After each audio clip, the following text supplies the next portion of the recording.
Hello नमस्कार विद्यार्थियों, मैं योगेश आप सभी का स्टडी अलर्ट के डिजिटल प्लेटफॉर्म पे स्वागत करता हूं। आशा करता हूं कि आप सभी अच्छे होंगे।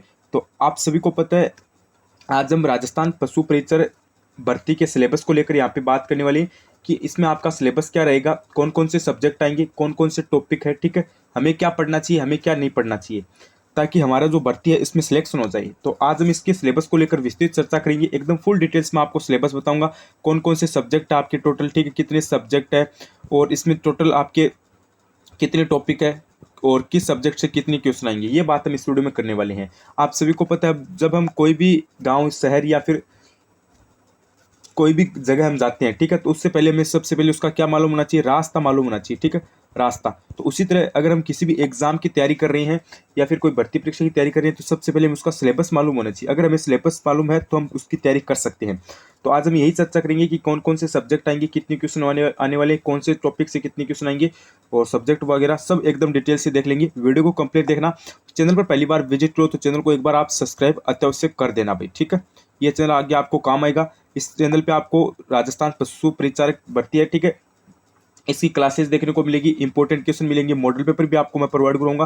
चैनल को सब्सक्राइब कर लेना और हमारे जो टेलीग्राम चैनल है उसको ज्वाइन कर लीजिए, लिंक डिस्क्रिप्शन के अंदर है। वहाँ पे मैं आपको फ्री टेस्ट सीरीज है वो प्रोवाइड करूंगा, प्लस आपको फ्री नोट्स दूंगा, प्लस आपको फ्री मॉडल पेपर दूंगा। ये सभी चीज़ें मैं आपको टेलीग्राम चैनल पे दूंगा, लिंक डिस्क्रिप्शन के अंदर है, उसको ज्वाइन कर लेना आप अत्यावश्यक।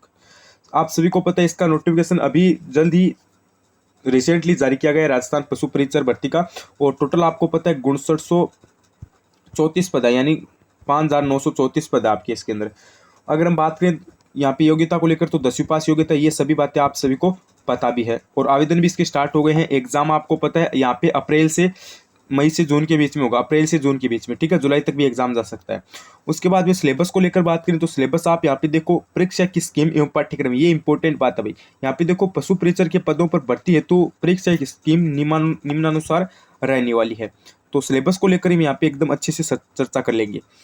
तो यहाँ पे देखिए, आपके सबसे पहला क्या नाम दिया गया है, प्रश्न पत्र का भाग। एक तरफ है प्रश्नों की संख्या, एक तरफ है कुल योग अंक, एक तरफ है प्रश्नों की अवधि। देखो ये बात अच्छे से समझना, मैं बेसिक से समझाऊंगा, ठीक है। मुझे पता है सभी विद्यार्थी तो 12th पास करके, सॉरी 10th पास करके नहीं है, लेकिन 70% विद्यार्थी ऐसे हैं जो पहली बार एग्जाम दे रहे हैं, जिन्होंने 12th पास किया फिर 10th पास किया।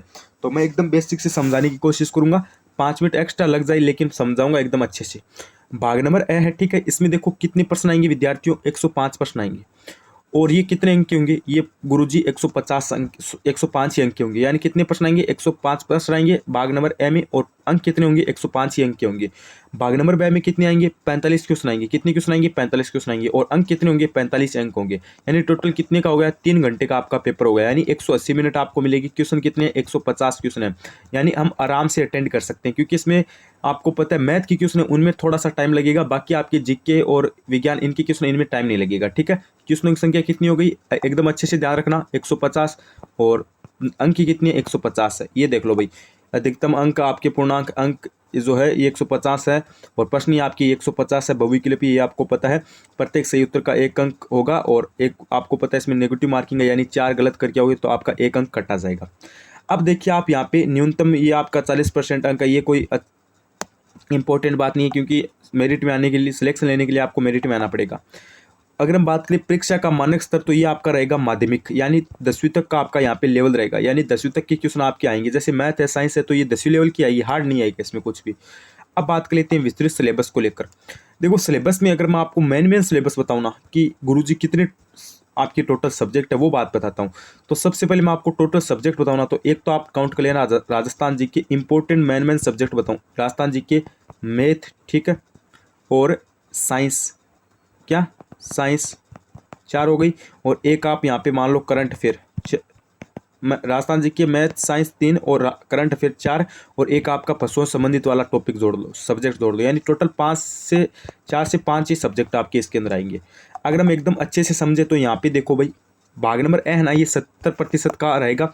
भाग ए और बे को ऐसे मत देखो, दोनों को मिक्स ही कर लो तो भी एक बात है, कोई दिक्कत वाली बात नहीं है, ठीक है। लेकिन इसमें बताया गया कि 70% अंक का रहेगा, यानी 105 अंक का होगा और 105 क्वेश्चन होंगे। उसमें देखिए, राजस्थान के राज्य के विशेष संदर्भ के साथ माध्यमिक स्तर के, यानी 10वीं लेवल के सामान्य ज्ञान, जिसमें दैनिक सामान्य ज्ञान, जिसमें क्या होना चाहिए, दैनिक विज्ञान, गणित, सामाजिक अध्ययन, भूगोल, इतिहास, कला संस्कृति कला और समसामयिक विषय आदि समाविष्ट हो वस्तुनिष्ठ प्रकार के प्रश्न होंगे, ये बताया गया है। यानी अगर मैं बात करूं टोटल, तो एक तो आपका राजस्थान जी के आएगा, जिसमें आप मान लो भूगोल हो जाएगा, इतिहास हो जाएगा, कला संस्कृति हो जाएगी, ठीक है, और समसामयिक यानी आपका करंट अफेयर हो जाएगा। और ये सामान्य ज्ञान में जैसे आपके एक तो दैनिक विज्ञान हो गई, ठीक है, यानी साइंस हो गया, गणित, सामाजिक अध्ययन है ना, ये इसमें देखो कुछ ज़्यादा नहीं होगा भाई। सामाजिक अध्ययन में आपके राजस्थान के जो सामाजिक अध्ययन से रिलेटेड प्रश्न है वो पूछे जाएंगे। पॉलिटिकल के प्रश्न आपको पूछे जा सकते हैं। आर्थिक समीक्षा को लेकर यहाँ पे कुछ प्रश्न आपके आ सकते हैं, ज़्यादा कुछ आप इसमें आपका हार्ड नहीं आएगा। और इंडिया जीके में देखो कुछ भी प्रश्न नहीं आएगा। कृषि और पशुओं संबंधित कुछ बातें पूछी जा सकती है, और इंडिया जीके में आपका ना हिस्ट्री आएगी ना कल्चर आएगी, कुछ भी नहीं आएगा। जीके तो सिर्फ किसका है, राजस्थान का है। और इंपॉर्टेंट बात बताऊं तो आपको राजस्थान का जीके पढ़ना है, गणित पढ़नी है, विज्ञान पढ़नी है, ये 3 चीज़ें आपको इंपॉर्टेंट यहाँ से फर्स्ट पार्ट में आपको पढ़ना है।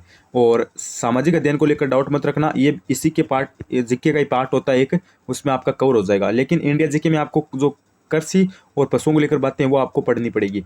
उसके बाद में बात कर लेते हैं हम यहाँ पे भाग नंबर बैक को लेकर, जो आपका कितना प्रतिशत है, 30% का रहने वाला है। कितना, 30% का।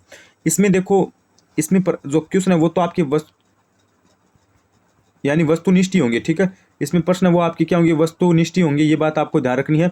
उसमें देखो आप क्या बता रखा है, इसमें भी वस्तुपूरक प्रश्न प्रकार होंगे और इसमें भी वस्तुपूरक प्रश्न प्रकार के होंगे, यानी एक ही बात है। वो तो MCQ यानी बहु पे आपके प्रश्न होंगे। इसमें देखिए 30% भाग है, 45 क्वेश्चन आपके आएंगे। अब देख रहे हो काफ़ी सारे विद्यार्थी बोले कि सर जी ये क्या है, ये तो बहुत बड़ा है, ये समझ में नहीं आया। अरे एकदम इसको अच्छे से समझो, ये एक ही सब्जेक्ट है, ये कोई टॉपिक नहीं है, इतनी सारी टॉपिक नहीं है, ये टॉपिक नहीं है, तो क्या एक एक बिंदु है, क्या बिंदु है, ये बात आपको ध्यान रखनी है। जैसे आपका एक हो गया पशुपालन से संबंधित निम्न बिंदुओं का सामान्य ज्ञान, जिसमें प्रदेश में यानी राजस्थान में आएगा, सिर्फ क्या, राजस्थान में। तो पशुओं संबंधित बिंदुओं का ज्ञान, ना कि ये सब्जेक्ट नहीं, एक बिंदु ज्ञान होना चाहिए। जैसे प्रदेश में प्रमुख देशी नस्लें, हमें नस्लों का पता होना चाहिए, भैंस, गाय, बकरी, भेड़ सभी की। और कृत्रिम गर्भधान, बधियाकरण, संकर प्रजनन, दुग्ध दोहन, दुग्ध श्रवण काल, स्वच्छ दूध उत्पादन, पशुओं एवं कुक्कुट प्रबंधन, जैविक अवशिष्टों का एवं वायु परजीवी रोग, पशुओं में टीकाकरण, पशुधन प्रचार, चारा विकास, स्वास्थ्य, बीमार पशुओं की पहचान। और यहाँ पे देख लो भाई, ये सभी बातें बताई गई है, ठीक है। पशुओं के प्रति उत्पादकता, ऊन और पर्यावरण की हानि, पशु बीमा का हमें ज्ञान होना चाहिए, ठीक है। और पशु क्रिया के समय रखी जाने वाली सावधानियां, पशु मेले आपको ध्यान रखनी है, पशु गणना आपको याद होनी चाहिए।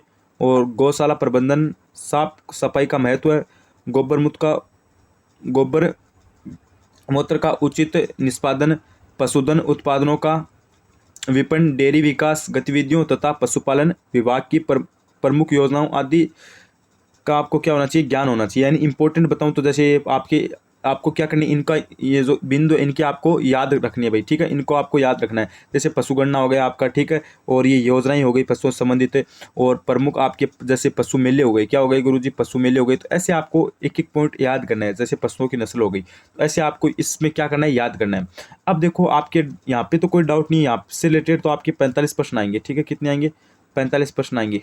यहाँ पे कोई भी डाउट नहीं है आपका। डाउट कहाँ पे रहता है कि सर जी इसमें जो ये दे रखा है ना भाग नंबर 105, ये कहाँ से आएंगे, इनमें क्वेश्चन कैसे आएंगे। देखो इनमें बताऊं तो कर्मचारी चयन बोर्ड है ना, वो हमेशा क्या करता है, जीके के क्वेश्चन ज्यादा डालता है, ये बात आपको ध्यान रखनी है। अधीनस्थ बोर्ड हमेशा यही बात करता है। और पशु परिचारक भर्ती ये भी अधीनस्थ बोर्ड करवा रहा है अपने हिसाब से। तो इसमें देखो अपन बात करें 105 में से ना, 105 में से मैं आपको कम से कम बता रहा हूँ भाई, 105 में से कम से कम आपको बता रहा हूँ 60 क्वेश्चन आपको, 60 क्वेश्चन किसके देखने को मिलेंगे, 60 क्वेश्चन आपको देखने को मिलेंगे जीके के। जीके का वेटेज एकदम अच्छा रहेगा।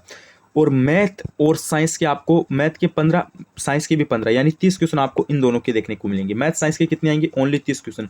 और बाकी आपके जो ये है ना क्वेश्चन, ये आपके किसके होंगे, जीके के होंगे।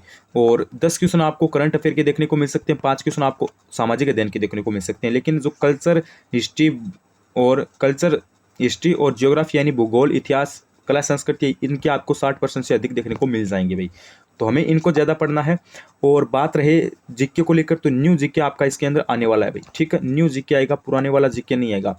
लेकिन एक बात ध्यान रखना, ऐसा भी हो सकता है कि जो न्यू जीके है, जहाँ पर प्रश्न पूछे जा सकते हैं। ठीक है, जो न्यू जीके है उनके जो नए प्रश्न है वो शायद न पूछकर जो आपके सेम प्रश्न है ना न्यू जीके और पुराने जीके में जो सेम प्रश्न रहते हैं ना वो पूछ लिया जाए, ये भी हो सकता है भाई। ठीक है, ये भी हो सकता है। जैसे अपन उदाहरण के लिए मैं बताता हूँ, जैसे क्षेत्रफल की दृष्टि से राजस्थान का सबसे बड़ा जिला तो जैसलमेर ही है ना, क्या है जैसलमेर ही तो है ना, तो वो सेम ही है ना, पहले की भूगोल में भी यही था और इसी भूगोल में यही है, तो ऐसे क्वेश्चन आएंगे। ठीक है, जो पहले भी वही थे और अभी भी वही है, उस हिसाब से आपके क्वेश्चन आ सकते हैं। ठीक है, ये बात आपको ध्यान रखनी है। जैसे कोई मंदिर ले लो, स्थान ले लो, जो पहले भी उसी जिले में था और अभी भी उस जिले में है, तो वैसे क्वेश्चन आपको देखने को मिल सकते हैं।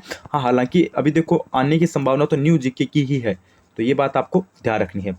और सिलेबस मैंने बता दिया आपका क्या रहेगा। इसमें आपको देखो इंपॉर्टेंट बताऊं तो जीके आपका आएगा, मैथ आएगी, साइंस आएगी। ठीक है, और पशु संबंधित ज्ञान आएगा, यानी 4 से 5 इंपॉर्टेंट आप टॉपिक समझ लो, एक करंट अफेयर जोड़ दो। और सामाजिक अध्ययन को लेकर आप ज़्यादा घबराइए मत, इसमें भी कोई दिक्कत वाली बात नहीं है। प्रश्नों की संख्या आपको पता है 150 रहेगी, 150 ही आपके अंक होने वाले हैं। और एक इंपॉर्टेंट बात क्या है कि ये आपका पेपर है, ये माध्यमिक स्तर यानी 10वीं लेवल का होगा, 10th लेवल का। तो पेपर को लेकर देखो आप घबराना मत कि पेपर कैसा होगा कैसा नहीं होगा, पेपर एकदम आपका अच्छा होने वाला है। क्योंकि 10वीं लेवल का पेपर आएगा तो आपको खुद को पता है हार्ड तो पेपर होगा नहीं भाई। और इस भर्ती को लेकर देखो आपको कोई भी अपडेट है तो आप टेलीग्राम चैनल को ज्वाइन कर लीजिए, लिंक डिस्क्रिप्शन के अंदर है। और एग्जाम से पहले मैं आपको 10 मॉडल पेपर प्रोवाइड करवा दूंगा इस भर्ती के। ठीक है, कि कैसे आपका पेपर होगा, जैसे परीक्षा के आधार पर ना ऐसे कैसे 150 प्रश्न होंगे, 150 अंकों के होगा, वैसे मॉडल पेपर मैं आपको प्रोवाइड करूँगा। नोट्स दूंगा आपको जीके, साइंस, मैथ्स के, और इंपॉर्टेंट आपके जो टेस्ट सीरीज है वो दूंगा। तो इसलिए टेलीग्राम चैनल को ज्वाइन कर लेना और इस चैनल को सब्सक्राइब कर लेना। इस चैनल पे आपको पशु परिचर भर्ती को की जो क्लासेज है ऑनलाइन वो देखने को मिल जाएगी। तो चैनल को आप एक बार अत्यावश्यक सब्सक्राइब कर देना। जिस भी विद्यार्थी ने सब्सक्राइब नहीं करके है वो सब्सक्राइब आप अत्यावश्यक कर देना और आज से अपनी जो तैयारी है वो स्टार्ट कर देना। क्योंकि इस भर्ती में कंपटीशन आपको खुद को पता है ज़्यादा होने वाला है। ये आचार संहिता की जो पहली भर्ती है। ठीक है, क्योंकि आचार संहिता बाद अब कोई भी एग्जाम नहीं है, तो इसमें सारे के सारे विद्यार्थी फॉर्म भराएंगे, 15 से 20 लाख फॉर्म इसके अंदर भरे जाएंगे, ये बात आपको ध्यान रखनी है। और कोई भी न्यूज़ या फिर कोई भी अपडेट चाहिए तो मुझे कमेंट करके जरूर पूछना। आज की इस वीडियो को हम यहीं पे समाप्त करते हैं। बने रहिए बस चैनल के साथ, like share subscribe, study alert. धन्यवाद।